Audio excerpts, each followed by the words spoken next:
வணக்கம் நண்பர்களே. நிறைய பேர் என்னோட மனைவி சண்டை போட்டுட்டு வீட்ட விட்டு போயிட்டாங்க. அவங்கள நான் எப்படி வசீகப்படுத்துறது? என்னோட காதலி விட்டுட்டு போயிட்டாங்க. அவங்கள எப்படி வசீகப்படுத்துறது? இதற்குண்டான முறையை சொல்லுங்க. சில பேர் என்னோட கணவர் விட்டுட்டு போயிட்டாரு. அவங்கள வசீகப்படுத்தணும் அப்படின்னு சொல்லி நிறைய பேர் கேட்டிருந்தாங்க. இதற்கு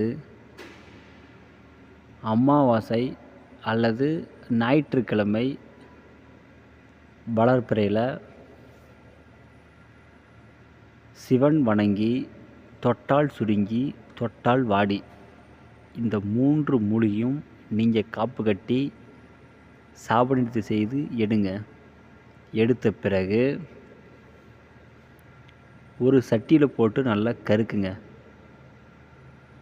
பிறகு அதன் கூட புனுகு, ஜவ்வாது, கோரசனை சேர்த்து மை போல் அரைத்து ஒரு டப்பியில் வலிச்சு வச்சுக்கோங்க.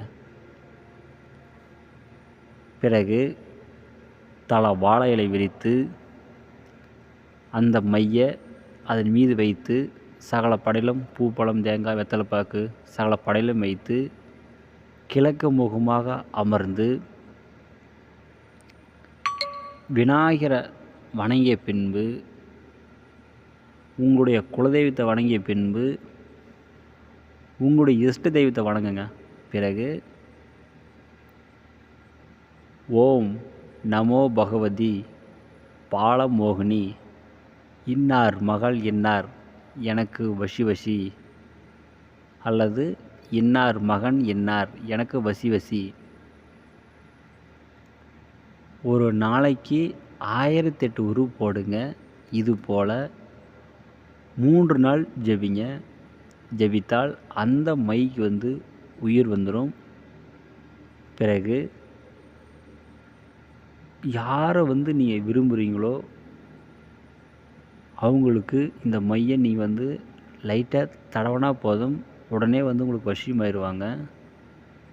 அப்படி தடவ முடியல அப்படின்னா நீங்கள் மந்திரத்தை ஜெபித்து அவங்க வரும் பொழுது அவங்களுக்கு எதிரில் நீங்கள் போகணும். நீங்கள் மையை நெத்தியில் வச்சுட்டு அவங்களுக்கு எதிரில் போனீங்கன்னா உங்களை பார்த்தாங்கன்னா உங்களுக்கு வசியமாகுவாங்க. ஆனால் இது உண்மையான கணவன் மனைவி செய்யுங்க, காதலன் காதலி செய்யுங்க. தப்பான வழியில் நீங்கள் பயன்படுத்தினா இந்த மந்திரம் வேலை செய்யாது. அப்புறம் உங்களுக்கு தான் நிறைய பாதிப்பு ஏற்படுத்தும். யாரும் தவறான நோக்கத்தை பயன்படுத்தாதீங்க.